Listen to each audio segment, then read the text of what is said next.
Shalom, shalom, shalom, peuple de Dieu. Vous êtes nombreux à nous suivre sur ces directs sur EPV Télévision. Nous vous souhaitons le bienvenu dans cette émission. Nous sommes là pour vous présenter une émission qui existe déjà, mais qui commence nouvellement sur votre plateforme. Et à la réalisation de cette émission, les pasteurs Constant comme Dab, et puis votre présentatrice, moi, Nadine et Fwanga.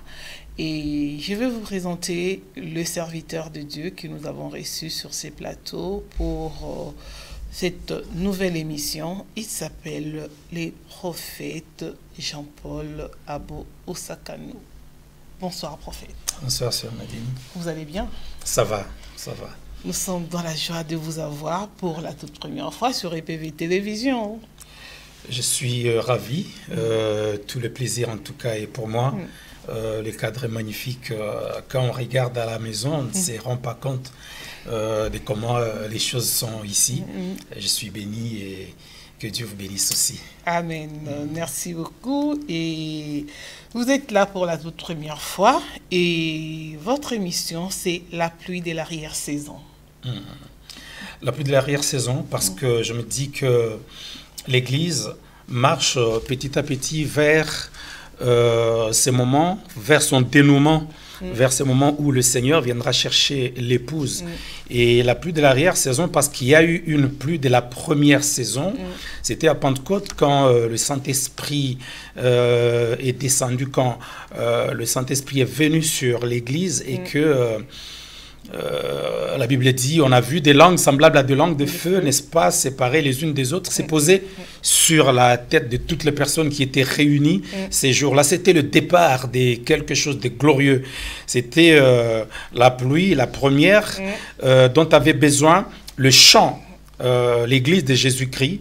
Et puis après cela, l'église a dû passer par une très très longue période. Et maintenant, c'est le temps de la pluie de l'arrière-saison. Vous savez, même dans le monde, d'ailleurs, la Bible s'est servie de ce qui se passe justement dans les cadres agricoles, quand on retourne la terre et qu'on enfouit la sémence dans le sol. La sémence a besoin de la première pluie qui va ramollir la terre et permettre à la sémence de bien s'installer dans la terre pour finalement prendre vie. Et puis après, on a le premier bourgeon. Et cette sémence aura besoin du soleil, elle aura besoin du vent, ainsi de suite.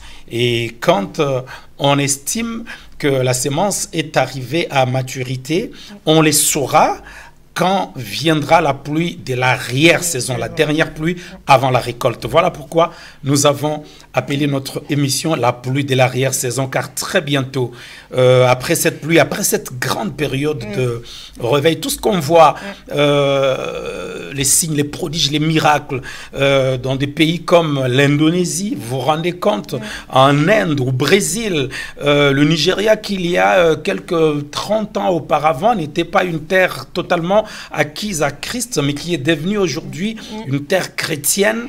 Après tout ça, c'est le son de la trompette que nous attendons. Voilà pourquoi nous avons dit la pluie de l'arrière-saison. D'accord. Oui, vraiment une belle explication. Et votre église, prophète, vous avez un ministère que le Seigneur vous a donné. Vous êtes déjà prophète et votre église, c'est l'arsenal de Jésus-Christ. Parce qu'on aimerait quand même vous connaître à fond, connaître un peu l'église, le fonctionnement, la vision. Et c'est ça la vision, les ministères que Dieu vous a donnés. Prophète Abo est dans le ministère depuis plus de 25 ans. Oui. Oh, wow. Depuis plus de Vous 25 êtes vieux. ans. Depuis plus de 25 ans. Oui, on a affaire à un vieux. Nous sommes dans ce travail. Nous sommes un peu partout dans le monde. Et voilà, à Paris, en France, nous sommes là depuis, ça va faire bientôt à peu près 6 ans. Bon, nous disons 6 ans parce que on compte aussi les moments où on s'est débrouillé encore à prier à la maison. Mais depuis qu'on s'est trouvé un local et que le peuple arrive un peu plus nombreux que quand on était dans un petit salon, donc ça va faire à peu près plus ou moins 6 ans. Voilà, donc, arsenal de Jésus-Christ, parce que l'apôtre Paul dit à Timothée, souffre avec moi comme un bon soldat. Il va aller jusqu'à dire, il n'est pas des soldats qui, s'il veut plaire à celui qui l'a enrôlé, s'embarrasse des affaires du monde. C'est-à-dire, l'apôtre Paul a plusieurs illustrations comme ça, où il compare l'Église à une armée. Et donc, s'il y a une armée, il faut qu'il y ait un arsenal. Hein, la base logistique, le dépôt d'armes. Voilà, et c'est donc nous. Et vous êtes les dépôts d'armes. Voilà, c'est ces dépôts d'armes. Et les armes que nous donnons au peuple de Dieu pour être efficaces sur les champs de l'évangélisation, pour bien repousser les assauts des forces occultes, sont les enseignements, l'amour, la prière, le jeûne, la sanctification, le pardon. Il y a quelque temps, j'avais écrit Arsenal de Jésus-Christ et j'ai vu quelqu'un m'écrire des choses dans une langue que je ne comprenais pas. En tout cas, c'était en arabe. Et après, je lui ai demandé de traduire. C'était quasiment des menaces. Je lui ai dit, non, vous ne comprenez pas. Les armes que nous utilisons, ce ne sont pas celles du monde. Hein? Elles sont puissantes, elles sont efficaces, mais ce ne sont pas celles du monde. Nos armes sont l'amour. Hein, le Seigneur Dieu a tant aimé le monde qu'il nous a, il a donné son Fils. Voilà une preuve éloquente d'amour. Le pardon, la miséricorde, la bienfaisance, l'évangélisation, l'intercession. Voilà, ce sont autant d'armes que nous disposons à l'arsenal de Jésus-Christ. Que ce soit bien compris pour qu'il n'y ait pas de quiproquo. D'accord. Là, vraiment, je pense que c'est bien compris. Oui. Et les armes, c'est des armes spirituelles. Hein? Oui, pas... Non, on va pas combattre. Ce n'est pas notre façon de combattre ça. Non, pas ça. Non, parce qu'on a eu peur, hein, l'arsenal. Oui, c'est percutant, Dieu... c'est martial, mais dans le sens spirituel. D'accord. Amen. On dit gloire à Dieu. Et quand même, vous avez fait, il y a 25 ans dans votre ministère, une petite histoire de votre conversion. Waouh, c'est une très belle histoire. Au fait, j'appartenais déjà à une famille qui priait dans une église pentecôtiste. Mes parents sont issus de l'église Nzambe Malamu. Fait pas quoi aujourd'hui. À l'époque, fait pas ça. Mais j'étais la seule personne dans la famille à ne pas m'intéresser aux choses de Dieu. Wow. Ah oui. Même s'il y avait une chorale de l'église Nzambe Malamu qui répétez chez nous. Mes sœurs, mes grands frères étaient interprètes, modérateurs, serviteurs. D'ailleurs, l'un d'eux m'amènera à Chouapa, à Nzambe Malamu, pour me faire baptiser. Malgré ça, je n'avais pas vraiment le cœur à la chose de Dieu. Puis, longtemps après, vers les années 87, je me suis fait baptiser. En 1982, mais le départ, vraiment une vie avec Jésus-Christ, c'est 5 ans après. 5 ans après. Et voilà, c'était parti. Aujourd'hui, je crois être devenu, c'est lui, une référence dans la famille par rapport à la foi, alors que je n'étais pas le premier à m'intéresser dans cela. Voilà, c'était comme ça, le Seigneur est venu et puis... je n'ai pas résisté à l'appel. Hein, l'apôtre Paul dit, je n'ai pas résisté à la vision céleste. Les choses que le Seigneur m'a montrées ont fait que depuis 1987, je suis en Christ. Et depuis 1992-93, je suis à la tête d'un ministère, d'une communauté avec des églises un peu partout. Ouais. Okay. Bon, mais c'est bien votre histoire de conversion, c'est bien. Et vous êtes convertis et Dieu vous a appelé et vous avez des églises partout. Nous disons gloire à Dieu, mais c'est la vision que Dieu vous a donnée. Quelle est votre particularité? On sent déjà, on a déjà une idée de la vision par rapport à la dénomination de mon ministère, Arsenal de Jésus-Christ. Vous savez, quand le Seigneur m'a appelé, il a utilisé l'histoire de ce qui s'est passé déjà dans les Actes des Apôtres. Vous avez dans l'église primitive des gens qui, n'étant pas ministres, n'étant pas apôtres ou quoi, était capable de démontrer la puissance du Saint-Esprit. Quelqu'un comme Étienne, Étienne était juste un serviteur. Il n'était ni évangéliste ni pasteur, c'était juste un serviteur. Mais on voit comment cet homme va expliquer le plan de Dieu, comment Israël est descendu en Égypte, comment il est remonté et tout. Il va expliquer le Christ jusqu'à être lapidé, jusqu'à susciter la colère des gens de son temps. Il est lapidé, mais ce n'était pas un pasteur. Il y a les enfants de Philippe, hein, on dit Philippe l'évangéliste, on ne dit pas l'évangéliste Philippe, on dit Philippe l'évangéliste, parce que c'est un mot mis en apostrophe. Quand on dit Philippe l'évangéliste, on veut seulement rappeler que c'est la personne qui avait fait le travail d'évangéliste alors qu'il ne l'était pas. C'était juste un diacre. Mais voyez un peu, il va parler de Jésus, tellement le Saint-Esprit est tellement heureux que le Saint-Esprit va les transporter littéralement. Ce n'était pas un esprit. Littéralement, il est transporté pour se retrouver ailleurs. Ce n'était pas un apôtre. Ce n'était pas un pasteur. On dit même qu'il a 2 filles qui prophétisaient. Vous vous rendez compte? Il y avait dans l'église primitive, Dieu me le montrera, une présence du Saint-Esprit. Il y avait cette capacité qu'avaient tous les chrétiens, qu'ils soient responsables ou pas, de démontrer la puissance de Dieu. Et justement, quand le Seigneur m'a montré ça, je suis devenu membre de l'église à laquelle appartenait ma famille. Et petit à petit, j'ai commencé à grandir. Et les premières prédications que j'aurai l'occasion de faire dans mon église, j'ai dit aux fidèles de l'Arsenal de Jésus-Christ, j'ai dit, l'Arsenal de Jésus-Christ, c'est votre église. Mon église, c'est fait par Nzambe Malam. J'ai dit souvent ça. Et donc, mes premières prêches étaient toujours cadrées dans ce sens-là. Il faut que la puissance du Saint-Esprit soit manifestée par tout le monde et pas uniquement par les ministres de l'Évangile. Voilà la vision que Dieu m'a donnée. Ce qui va faire justement, ce qui va se manifester par un grand nombre, je voulais dire, des serviteurs de Dieu qui sont issus de mon école. On va appeler ça comme ça.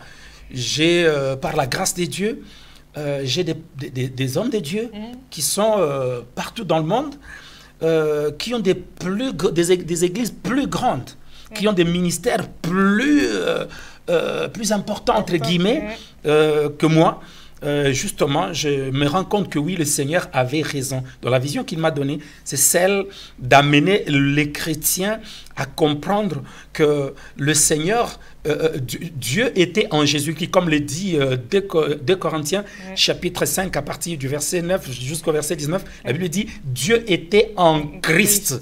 Ce même Dieu qui était en Christ, merci cher Saint-Esprit, la Bible dit, en Christ Jésus habitait toute la plénitude de la divinité. Waouh, il y a une telle onction déjà là.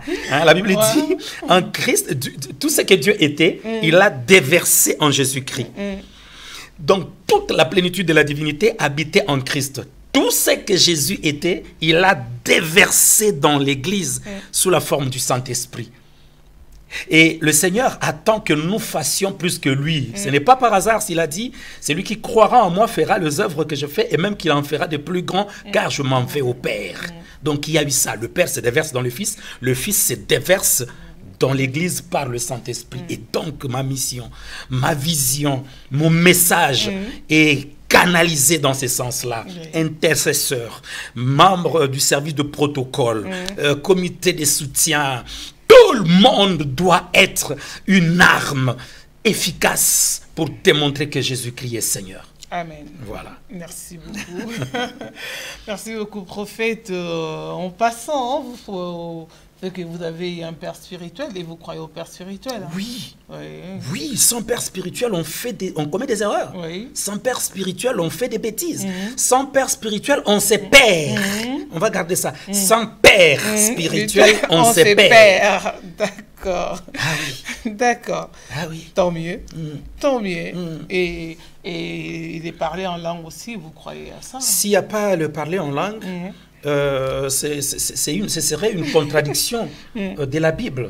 Hein? Voici, La Bible dit c'est les miracles qui accompagneront ceux qui auront cru. La Bible parle aussi, ils parleront des nouvelles langues.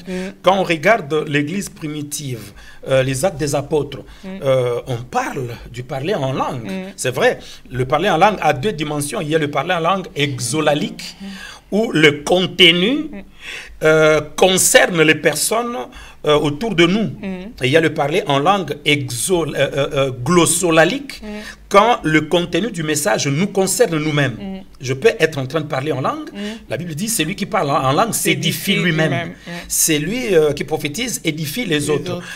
Il arrive justement que dans les parler en langue, le contenu soit adressé aux gens autour de nous, aux autres assistants au culte. C'est alors que devient important le don qu'on appelle l'interprétation des langues. Donc le parler en langue est biblique, alors plus biblique alors qu'on ne le penserait. Amen. Et on dit simplement gloire à Dieu. Amen. Et on parlait de votre vision. Et le thème que vous nous avez ramené ce soir dans cette émission, c'est la vision. Oui. Vraiment. La vision, maman Nadine. Et pourquoi la vision? Pourquoi les choix de ce thème, la vision? Pour bien répondre à ça, voulez-vous qu'on ouvre la Bible? Oui, comme ça on va voir ce que le Saint-Esprit va nous dire. Ah oui. Gloire à Dieu. Vous avez certainement, vous aussi à la maison, une Bible, ouvrez-la. Et on va lire dans Genèse, le livre du début, le livre du commencement. Genèse chapitre 15. Nous allons lire.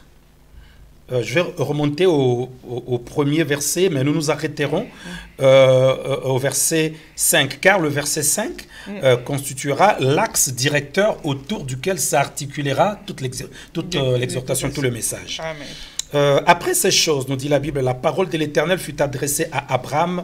Il s'appelle encore Abraham, on va souligner ça. Il s'appelle encore Abraham dans une vision. C'est dans une vision. Oui.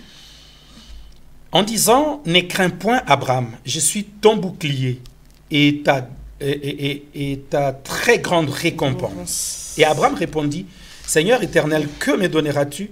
Je m'en vais sans enfant, et celui qui possédera ma maison, c'est Eliezer de Damas. Et Abraham dit, voici, tu ne m'as pas donné de postérité, et voilà qu'un serviteur né dans ma maison sera mon héritier. Et voici la parole de l'Éternel lui fut adressée en disant, celui-ci ne sera point ton héritier, mais celui qui sortira de tes entrailles sera ton héritier. Puis, voilà l'axe directeur, la charnière autour de laquelle tout va tourner, tout va basculer dans la vie d'Abraham à ce moment-là. Puis, il le mena dehors et lui dit, regarde vers le ciel et compte les étoiles si tu peux les compter. Et il lui dit, ainsi sera ta postérité. Voilà ce qui me plaît dans cette affaire. Le Seigneur appelle Abraham, mais Abraham n'a pas encore, idée de la grandeur, de l'importance, des implications en rapport avec l'humanité même. Il ne réalise pas en ce moment que l'appel que le Seigneur lui adresse va impliquer l'humanité. C'est un homme, je ne vais pas dire pauvre, peut-être était-il issu d'une famille tant soit peu aisée, mais cela n'avait rien de comparable à la grandeur de la mission, de l'appel que le Seigneur lui a lancé. Certainement, quand on regarde depuis le premier verset. D'ailleurs, quand on veut aller remonter jusqu'au chapitre 14, les derniers versets du chapitre 14, on se rend compte que le Seigneur avait déjà commencé à avoir affaire avec Abraham, à traiter avec lui, à l'appeler, à lui faire comprendre qu'il a quelque chose de glorieux avec lui. Mais quand justement on regarde la réaction d'Abraham, quand au lieu de comprendre que la chose à laquelle Dieu l'appelait est tellement grande, il va rabaisser, il va amenuiser, il va rendre petit la vision de Dieu en parlant d'enfant. Lui, il parlait d'enfant. Je parle à quelqu'un qui est en train de me suivre en ce moment. Le travail que tu n'as pas encore n'est rien à côté de l'appel que Dieu t'a lancé. l'enfant, le mariage que tu cherches, que tu demandes, pour lesquels tu en arrives au point de douter de Dieu, au point de perdre la paix, au point de manquer de mots quand tu vas dans la présence de Dieu parce que la chose ne s'est pas encore accomplie. Le problème des papiers, je ne sais pas moi, un CDI que tu demandes n'est rien comparé à ce que le Seigneur te réserve derrière l'appel. La Bible l'appelle le Dieu de gloire. Étienne, n'est-ce pas, dont nous avons parlé tout à l'heure dans mon introduction, qui n'était même pas un apôtre ou quoi, quand il explique les choses, il dit le Dieu de gloire apparu à notre père Abraham. Waouh! J'ai dit à quelqu'un, c'est lui qui l'a appelé, c'est lui qui t'a appelé. Jésus en qui tu as cru, son père s'appelle le Dieu de gloire. Il ne fait des choses que de manière glorieuse. Peu importe l'état de ta vie, de ton foyer, de ton couple, peu importe l'état de ta maison, peu importe l'état de ta vie en ce moment, celui qui t'a appelé ne fait que des choses grandes. L'apôtre Pierre qui a eu la grâce d'aller sur la montagne, Pierre, lui, Jacques et Jean, ils auront la grâce, n'est-ce pas, d'aller sur la montagne avec le Seigneur. Et là, le Seigneur sera transfiguré. Ils seront témoins, n'est-ce pas, d'Élie et de Moïse qui parlaient avec le Seigneur. Mais dans ses épîtres, l'apôtre Pierre qui rapporte cet épisode où le Seigneur les amène sur la montagne, il dit avec fierté, après avoir vécu des choses auxquelles il ne s'attendait pas, il dit... Nous étions avec lui sur la sainte montagne quand la gloire magnifique fit entendre des cieux cette voix disant « Celui-ci est mon fils bien-aimé en qui j'ai mis toute mon affection. » Waouh! Ce qui me plaît, il dit « Nous étions avec lui sur la sainte montagne quand la gloire magnifique. » Étienne là-bas dit « Le Dieu de gloire apparut à notre père Abraham. » Amen. My God, my God, my God. Et Abraham, maman Nadine, qui ne réalise toujours pas, comme Abraham, il y a plein de gens qui nous suivent en ce moment, qui ne réalisent pas la portée, l'importance de l'appel qui nous a été adressé, et qui se plaignent pour des broutilles, qui se méprennent parce que ces petites choses qu'ils voient à gauche, à droite dans la vie même de ces personnes qui peut-être ne prient pas, et ils commencent à dire, Seigneur, comment eux, pourquoi eux alors que nous... Non, tu n'as pas encore réalisé la hauteur, la grandeur de la chose à laquelle Dieu t'appelle. Laissez-moi avancer. Le Seigneur va faire quelque chose, Maman Nadine. Il va mener Abraham dehors, hors de sa maison. Merci, cher Saint-Esprit. Parce que la petite maison d'Abraham, certainement pour Abraham c'était suffisant. J'ai une grande maison, il avait des serviteurs, n'est-ce pas? Certainement il regardait sa concession, il disait bon, ça c'est déjà bien. Mais le Seigneur lui dit, sors un peu. J'ai dit à quelqu'un, sors un peu de ta communauté, sors un peu de tes petites relations, sors un peu de ces milieux où tu penses que le monde, l'univers se limite à ça. Sors un peu de là. Le Seigneur disait à Abraham de sortir, savait ce qu'il faisait. Parce que parfois quand Dieu nous parle, nous n'avons pas idée de ce qu'il veut véritablement nous dire. Alors il va utiliser des images. L'image a cette facilité de nous donner une idée de ce que Dieu nous dit, de nous donner une idée de ce qu'on nous dit. Alors en sortant dehors, le Seigneur lui dit, lève les yeux. Ah, j'aime ça. C'était par une nuit bien fraîche. Et vous savez, quand il n'y a pas... Aujourd'hui, si nous n'apercevons pas, Maman Nadine, beaucoup d'étoiles, c'est à cause de la grande luminosité émise par les ampoules et tout et tout.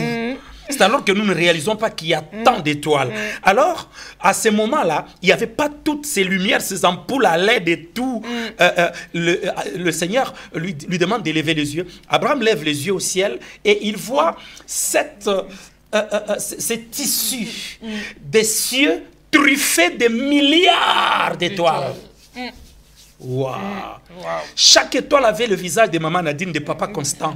Chaque étoile avait le visage du prophète Abo, de quelqu'un qui est en train de nous suivre. Mais Abraham ne voyait pas ça. Dieu lui demande, est-ce que tu peux compter ça? Alléluia, alléluia. Quand Dieu lui dit, sors, je vois, j'imagine ce vieil homme qui avait à peu près 90 ans, qui se plaignait de ce que bientôt il ne pourra pas avoir d'enfant et que ce sera Eliezer de Damas qui sera son héritier. Son pas était lent. Ce n'était plus le jeune homme que le Seigneur avait appelé dur en Chaldée. Ses cheveux s'étaient mis à tomber, à blanchir. Sa barbe était certainement grisonnante. Oh, son pas tout lent. Il avance à pas feutrés. Et dans son cœur, il dit: Roi de gloire, Dieu puissant, que me veux-tu? Qu'as-tu à me dire? Le Seigneur lui dit: lève les yeux. Dieu. Alléluia. Amen. Il lève les yeux. Amen. Et voilà des milliards d'étoiles. Et Dieu lui dit: telle sera ta postérité. Là, on a dit une pause moyenne qui se dit: moi quoi?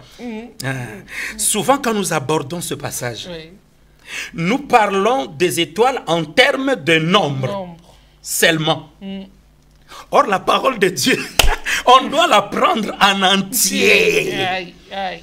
Nous disons, si Dieu a dit à Abraham de lever les yeux au ciel et de regarder, c'est à cause de la multitude d'étoiles. Oui, c'est le point A de ce verset. Il y a un point B auquel nous ne prêtons pas toujours attention. Lesquels? Ah, j'aime bien cette question. Mais il faut regarder l'étoile. Quand Dieu te dit, tes descendants seront comme les étoiles. Mais il faut regarder une étoile. Une étoile, ça brille. Ah oui. Ça scintille. Une étoile, c'est beau. Là, je regarde cette Ah lumière. oui. Quand vous fixez le regard sur une étoile, vous allez vous rendre compte qu'il n'a pas qu'une seule couleur. L'étoile, plus vous bougez, plus vous voulez la voir dans tous les sens, vous avez des couleurs, la couleur verte, la couleur rose, toutes les couleurs. Une étoile, ça a plusieurs couleurs. Ça montre qu'un enfant de Dieu est... Merci, cher Saint-Esprit. On dit qu'un diamant, pour révéler toute sa beauté, il a besoin d'être travaillé. Il a besoin de... Vous savez, quand justement on est en train de travailler un diamant, le diamant souffre. Il perd certaines petites parties. Ce n'est qu'après, quand le tailleur de diamant va présenter le diamant sous la lumière, que le diamant va donner tout son éclat, toute sa beauté. Écoutez, pareil avec les étoiles. Nous disons de 2018, Maman Nadine, c'est l'année de brillance. Gloire à Dieu. Les gens m'ont dit: ah bon? Oui. Quand le Seigneur a dit à Abraham de lever les yeux au ciel, Abraham a vu des étoiles brillantes. Jésus-Christ qui vit en nous, la Bible dit, jusqu'à ce que l'étoile du matin vienne à s'élever dans nos cœurs. Jésus-Christ que nous avons reçu dans nos cœurs s'appelle l'étoile brillante du matin. Et il a pris non seulement la plénitude de son Père qui était en lui, il l'a déversé dans l'église, mais en nous abreuvant de son esprit, c'est de lui-même qu'il a mis en nous, qu'il a déversé en nous. Il est l'étoile brillante du matin. J'ai dit à un homme, à une femme qui est en train de me suivre en ce moment, en cette année 2018, il faut que tu brilles comme les diamants, il faut que tu brilles comme les étoiles, il faut qu'on découvre le journaliste qui est en toi, il faut qu'on découvre le cuisinier qui est en toi, il faut qu'on découvre l'homme d'affaires qui est en toi, il faut qu'on découvre le politicien qui est en toi, il faut qu'on découvre le prédicateur qui est en toi, il faut qu'on découvre la mère de famille qui est en toi, il faut qu'on découvre la grande sœur, le père, il faut qu'on découvre, il faut que toutes les facettes, il faut que toutes les aptitudes, toutes les possibilités, la Bible dit en Jésus-Christ, en Jésus-Christ se trouvent cachées toutes les richesses de la science. Quand je suis arrivé ici, je suis tellement heureux, je suis tellement content que des talents pour faire tout ça. Il ne faut pas seulement être prédicateur, être pasteur, il faut avoir un plus. Il y a quelque chose dans la vie de quelqu'un qui est en train de me suivre, qui doit se révéler cette année. Amen. Au nom de Jésus, il faut que tu sortes des petites ruelles sombres, obscures, dans lesquelles le diable s'est arrangé à te faire passer pour que le temps, pour gaspiller du temps. On va se rendre compte que si j'avais compris, merci cher Saint-Esprit, c'est ça aussi la beauté de la prédication. La parole de Dieu doit pouvoir créer ce que je sens que les gens sont en train de ressentir en ce moment dans les maisons. Donc, cette envie de se lever, de crier, de dire jusque-là, je n'ai encore rien fait. Ah oui, il y a des aptitudes, il y a des possibilités. Le Saint-Esprit, merci cher Saint-Esprit, le Saint-Esprit, quand il vient, la Bible nous le dit, dans Exode, chapitre 20, la Bible dit, le Seigneur a rempli Oholiab. et un autre garçon qui était parmi ceux qui étaient à la disposition de Moïse, d'intelligence et d'esprit pour toutes sortes d'ouvrages artistiques. Ils pouvaient travailler l'or, ils pouvaient travailler les pierres à enchâsser. La Bible dit, Dieu les a rendus capables de toutes sortes d'inventions. Ils n'étaient pas, c'était pas des artistes nés. Mais quand le Saint-Esprit est venu en eux, ils le sont devenus. La Bible dit, ils ont été rendus capables de toutes sortes d'inventions. Amen. Les enfants de Dieu doivent... Vous savez, maman Nadine, si parfois...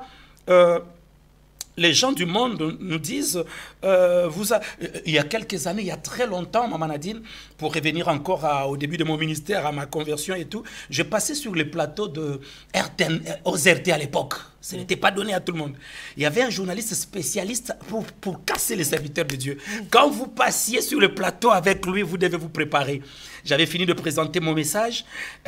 Il va dire quelque chose. Il va dire, tous ces hommes de Dieu ont la possibilité de mener le peuple vers plus de travail, vers plus de créativité, mais ils ne le font pas. Ils appellent les fidèles à passer leur journée à la permanence des églises. Je lui ai dit, messieurs, c'est parce que vous ne nous connaissez pas. Vous ne vous êtes jamais donné la peine de venir dans nos églises pour écouter comment on travaille.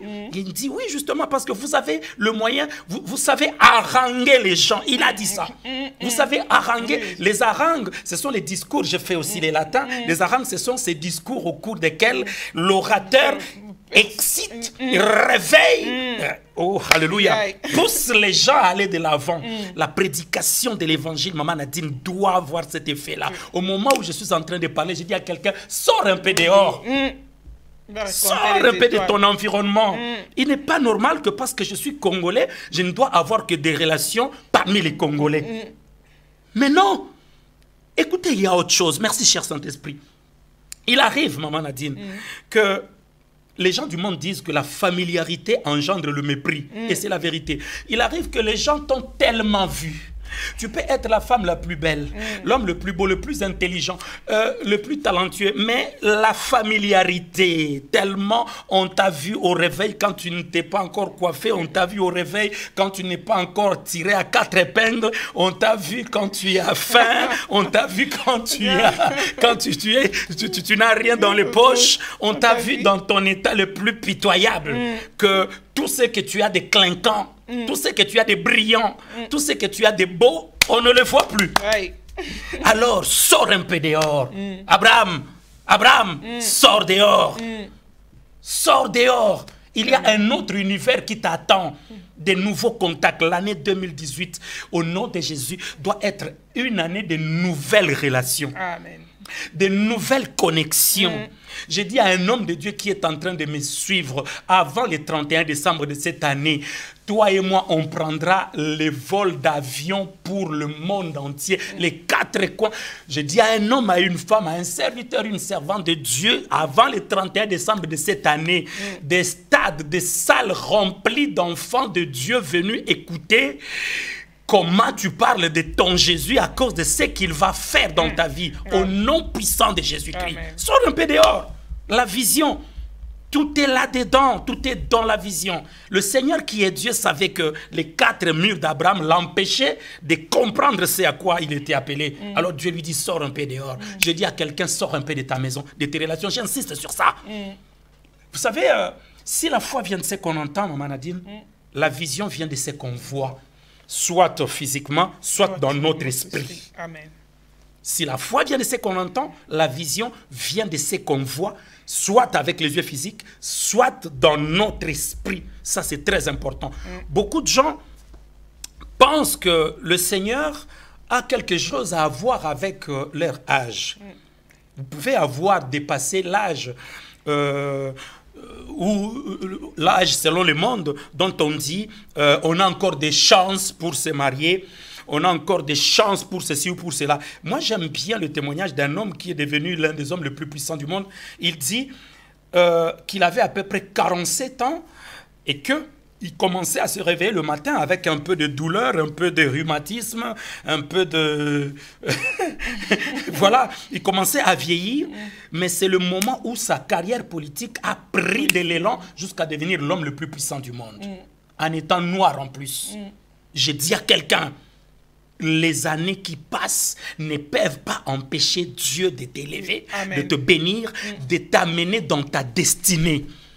Aujourd'hui, cette émission, je la veux comme une sorte de ciseau pour couper les tissus inauguraux. On appelle ça quoi? Il y a quand on va inaugurer un immeuble ou quelque chose, on coupe une sorte de tissu pour montrer que la chose est opérationnelle. Je veux que cette prédication soit les ciseaux qui inaugurent, qui coupent le bandage inaugural, qui te permet d'entrer dans une nouvelle ère dans ta vie, une nouvelle période. Je ne dis pas ça pour plaire, je dis ça comme un prophète. Je prophétise dans la vie de quelqu'un. L'année 2018, c'est l'année de brillance. Voilà le message que le Seigneur m'a amené, m'a demandé d'apporter aux enfants de Dieu. Voilà, ce message est aussi une bénédiction pour EPTV. Ce message est une bénédiction, est une prophétie pour ces cadres. Je sais qu'un jour, je reviendrai, ce sera peut-être plus ici, ce sera dans un cadre autre. Peut-être ici, ça ne sera que pour la télévision. Oui, parce que c'est le Dieu de gloire qui nous a appelés. C'est le Dieu de gloire qui nous a appelés. Voilà, bien-aimés. Dieu est fidèle. Le découragement ne vient pas de lui. La petite vision ne vient pas de lui. Sors dehors, sors de ta communauté, sors de tes amis.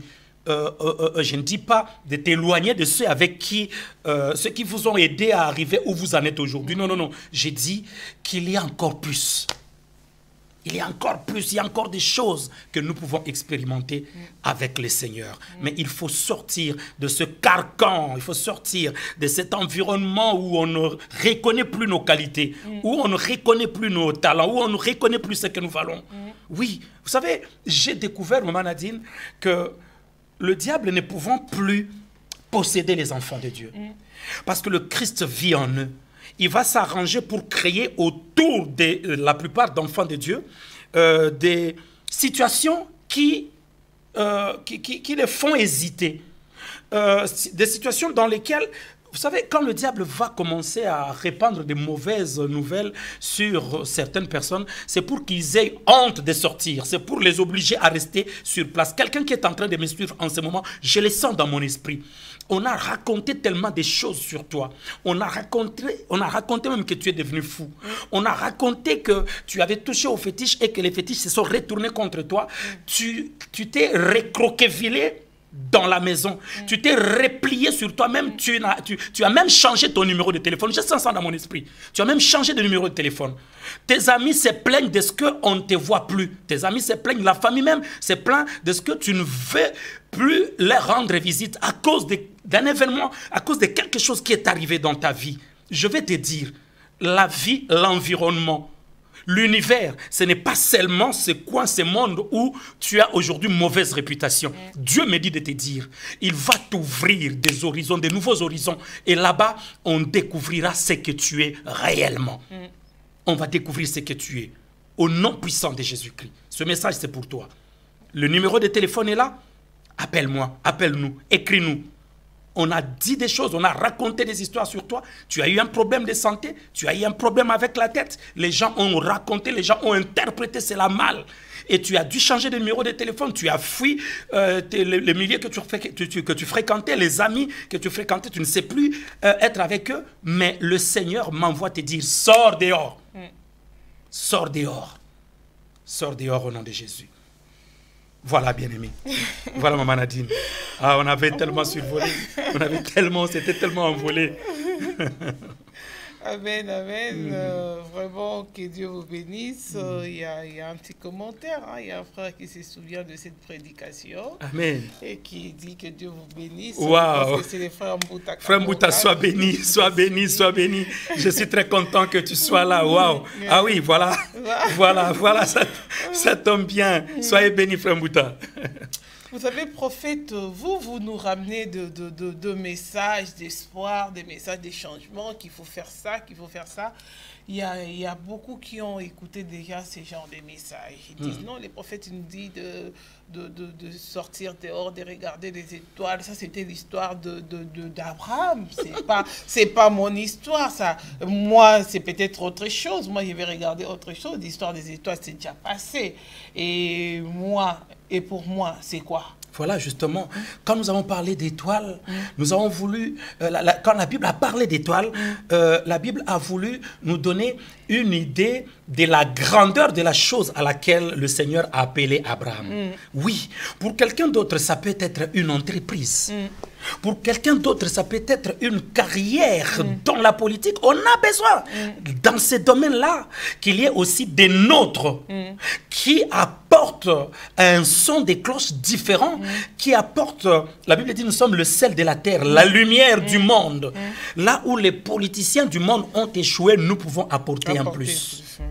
Dans les domaines de l'entrepreneuriat, oui, je me suis rendu compte que dans la Bible, Abraham était un auto-entrepreneur. Isaac, Jacob, tous, ils avaient leurs affaires que Dieu avait bénies. Il faut que les enfants de Dieu atteignent ces niveaux-là. Oui, pour Abraham, c'était les étoiles. Pour quelqu'un d'autre qui me parle, qui est en train de me suivre plutôt, à qui le Seigneur par moi parle, ça peut être les voyages d'affaires. Pour quelqu'un d'autre, ça peut être cet immeuble qu'il veut construire quelque part pour en faire, je ne sais pas moi, un hôtel ou des bureaux que les gens prendront en location. Que ce soit les étoiles ou que ce soit autre chose, ce qu'il faut retenir, Dieu ne ment pas. Ah, Dieu ne ment pas. Aujourd'hui, mon téléphone sonne et c'est un frère qui a prié dans la même église que moi, Nzambe Malamu. J'étais tout petit, lui il était encore plus petit, il venait de perdre son père, ils avaient du mal à joindre le debout. Je me souviens, maman, j'étais en train de faire la modération et ce jeune homme demande, à l'époque, dans l'église, on prenait un bout de papier, on écrivait un tel à un témoignage. Et ce jeune homme, tout petit, il avait moins de 10 ans. Il dit, je viens rendre gloire à mon Dieu parce que notre papa est mort, mais tous les jours, nous mangeons quand même. Maman, j'étais sur l'estrade, j'avais des larmes aux yeux. Les gens ont commencé à pleurer dans l'église. C'était vers les années 87-88. Aujourd'hui, le téléphone sonne et ce jeune homme me dit, papa, je suis déjà à Paris. Je suis passé par l'Afrique du Sud où il a travaillé, il a fait des études, il a été jusqu'à l'université. Pas à Kinshasa, mais en Afrique du Sud. Et au moment où nous parlons, ça fait des années que sa mère est déjà morte. Son père est mort longtemps à l'avant. On avait une petite paroisse qui n'avait même pas de tôle. À la place des tôles, on mettait des rameaux. Moi, j'ai servi Dieu, j'ai grandi dans une paroisse comme ça. Le seul baffle qu'on avait, c'était une lance-voix qu'on connectait à un petit micro. On avait une table foutue. Et vous savez, on posait la Bible là. Quand il avait plu, Maman Nadine, les eaux de pluie étaient retenues par les rameaux et ces eaux de pluie tombaient sur nos chemises comme le thé, la couleur du thé rouge sur nos chemises. Maman, quand le soleil avait fini par dessécher les rameaux, il poussait dans les rameaux des macocolos. Je ne sais pas comment ça se dit en français. Ces gens de coléoptères tombaient pendant que le prédicateur prêchait. Le coléoptère tombait sur la Bible. J'ai grandi dans une église comme ça. Et quand ce jeune homme m'a dit, papa, notre Dieu m'a béni. Il est venu juste voyager. Pour des vacances. J'ai dit à quelqu'un qui est en train de me suivre, Dieu ne ment jamais. Dieu ne ment jamais. L'année vient de commencer. Nous sommes les 5 aujourd'hui. Il nous reste encore 359 peut-être ou 60 jours. Attends-toi à un miracle. Attends-toi à un changement. Et puis, vous savez, 2017, c'était le chiffre 7, le chiffre de la création. Le Seigneur a créé l'ensemble de l'ouvrage appelé terre et tout en 7 jours. C'est vrai, il s'est reposé le 7e jour. Et puis, le 2018, nous avons le chiffre 8. David était le 8e garçon de sa famille. Mais surtout, 8, c'est un peu le lundi d'après la semaine pendant laquelle Dieu a créé. le lundi, c'est-à-dire le 8e jour. Donc aujourd'hui, je vais dire à quelqu'un, 2018, c'est un nouveau cycle. Ah, un nouveau cycle, une nouvelle période. Oubliez tout ce qu'on a vécu. Oublions tous les échecs. Vous savez, Dieu, il veut nous étonner chaque fois. Ne nous limitons pas, oui, si nous pouvons nous rappeler de ce que Dieu a fait pour nous en 2017, 2016, 2015 et tout, que ce soit pour fortifier notre foi. Mais que ce ne soit pas pour nous limiter comme si il est le même hier quand il nous a donné le papier. Il est le même aujourd'hui. C'est lui qui sera encore notre pourvoyeur demain quand nous aurons besoin de nous acheter un immeuble, de créer une entreprise. Il n'a pas changé. Non, non, non, non, non. Ne te décourage pas. Ah oui, ne te décourage pas.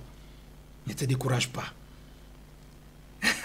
Il y a quand même des gens qui se sont découragés, ils disent les années passent, on ne voit rien, et puis est-ce que l'histoire des saisons, ça vous parle de quelque chose? Oui, maman. Maman a dit, le problème, c'est qu'on veut se comparer aux autres. Voilà. C'est là qu'on devient malheureux. On veut se comparer aux autres.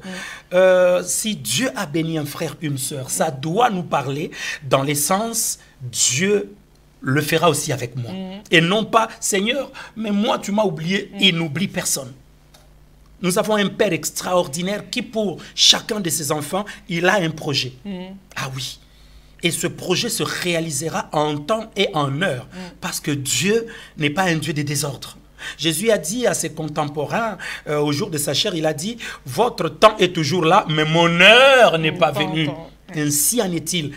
Non, le découragement, je le répète encore, n'est qu'une arme du diable. Et il n'a pas sa place dans le cœur de ceux qui espèrent en Dieu. Si nous pouvons donner nos témoignages, c'est extraordinaire. Je suis sur ce plateau pour apporter la vie. Mes paroles sont en train de créer les guérisons. Maman Nadine, vous aurez des témoignages ici. Les guérisons. Les délivrances, les personnes qui ne peuvent pas dormir en paix, des personnes qui font des cauchemars, des problèmes des gens qui souffrent des problèmes d'insomnie. Aujourd'hui, vous allez, demain, on vous dira, réveille-toi pour aller au travail. Tu ne comprendras pas comment tu seras emporté par le sommeil jusqu'au-delà des heures habituelles de ton réveil. Au nom de Jésus. Au nom de Jésus. Oh oui. Dans les maisons où nous sommes suivis en ce moment, il s'est produit des miracles, il s'est produit des choses. Il y a des gens qui souffrent de rhumatisme. Au moment où je suis en train de parler, ils sentent la chaleur dans leurs sandales. Ils ont des chaleurs dans leurs baskets. Il y a le feu du Saint-Esprit qui est en train d'œuvrer au moment où je suis en train de parler. Il se passe quelque chose. Il y a, pour terminer, afin qu'on donne peut-être le programme de l'Église, c'était en 1998. J'étais reçu par Boloa Bonzakwa, paix à son âme, il est parti aujourd'hui. Au fait, je suis la personne que le Seigneur a utilisée pour la conversion de Boloa Bonzakwa, avant qu'il aille évoluer au ministère du combat spirituel. Il me recevait sur les plateaux et j'ai parlé, je disais comme je l'ai dit. Et il y avait à la maison un papa qui avait tellement de soucis par rapport à son travail et il avait décidé de se suicider. Il s'était acheté un poison et il était en train d'écrire une lettre pour dire écoutez, je ne serai plus là et tout et tout. Et en ce moment, je passais avec Boloa Bonzakwa à la télévision et le Saint-Esprit m'a dit de pointer le doigt vers la caméra. J'ai commencé à parler, j'ai parlé. Le papa qui était à la maison, le Saint-Esprit a fait un miracle. Il ne s'est plus empoisonné. Il dira lui-même que quand il est allé ouvrir l'endroit où se trouvait le fiole avec le poison, on dirait que quelqu'un avait donné un coup et que ça s'était renversé. Il est venu témoigner à l'église. Et les gens écoutaient les témoignages en pleurant. Il est resté avec nous pendant longtemps à l'église, ce papa. Je sens la même chose dans mon cœur au moment où je suis en train de parler. Vraiment, la foi, c'est une histoire personnelle. Hein? Oui. Oui. Ouais. C'est pas collectif parce que beaucoup de gens ils vivent par rapport aux gens, comme vous avez dit, par rapport à ce que l'autre a vécu. Moi, je ne pourrais pas parce que lui, il a beaucoup d'argent, parce que lui, il fait déjà des affaires. Et c'est bien dommage. Et moi, je n'ai rien, je ne peux pas commencer. Et on reste là. C'est dommage. Donc, la foi n'agit pas, ou bien la foi, c'est seulement se conformer à ce que... Comme lui, il a eu 10 ans, moi aussi, je vais avoir 10 ans. Dans ces limites-là, on dit que la gloire est là, alors que Dieu veut nous ramener très loin dans Amen. sa gloire. Amen. C'est vrai, hein, on l'a vu avec Abraham, maman. On a eu plein de passages comme ça qu'on a donné. Oui, c'est, je dis à quelqu'un, c'est à quelque chose de glorieux que tu as été appelé. Est-ce que vous permettez que je donne aussi le programme de l'Église? Oh, pourquoi pas? Au fait, c'est parce que le 30, la nuit du 30 au 31, nous avons eu notre veillée la nuit du 30 au 31, non pas du 31 au 1er. Et le programme est devenu tellement court à cause, on n'attendait pas autant de gens. Pour dire vrai, on n'attendait pas autant de gens. Et donc, le programme est devenu tellement court que les gens n'ont pas pu témoigner de ce que le Seigneur avait fait dans leur vie toute l'année 2017. Et donc, ce dimanche 7 janvier, nous allons, avant la prédication, nous allons avoir la possibilité de donner aux gens de pouvoir témoigner. Donc, il y aura en tout cas une séance de témoignages, des louanges aussi. Ce sera un culte plus d'action de grâce. Donc, j'ai dit aux gens de venir à partir de 10h jusqu'à 13h, toujours aux 2 rue Maryse-Bastier, 93 120, la Courneuve, RERB jusqu'au Bourget, et puis de là, le bus 143 direction la Courneuve, à Reverdun. Premier étage, ce sera le local numéro N7. Venez, à partir de 10h, nous aurons un service tout à fait particulier et nous prierons pour les gens et surtout les gens pourront aussi témoigner de ce que notre Dieu a fait pour eux. Voilà un peu. Et c'est tout le programme que vous avez pour l'Église. Et vous priez dans la semaine tous les mercredis? Oui, mercredi de 18h à 20h. Dimanche, comme nous venons de le dire, de 10h à 13h. Et je vais profiter justement de votre plateau pour dire bonne année. Bonne année à tous ceux à qui je n'ai peut-être pas pu écrire ou qui n'ont peut-être pas suivi. Voilà, nous faisons aussi un effort pour que les gens ne se sentent pas négligés. Tout le monde est utile, tout le monde est important. Chacun a une place dans nos cœurs. Donc, bonne année à tous les enfants de Dieu, à tous mes enfants spirituels, ministres de l'Évangile, fidèles, membres du comité de soutien. Je n'oublie pas ces gens extraordinaires qui sont les membres de nos comités de soutien partout où ils sont, que ce soit en Angola, à Kinshasa, à Londres, partout où vous vous trouvez. Bonne année. Année 2018, c'est l'année de brillance. Amen. Il faut que tu brilles. Brille comme une étoile. Brille plus que le diamant. Brille plus que comment on appelle ces... brille plus que le feu d'artifice.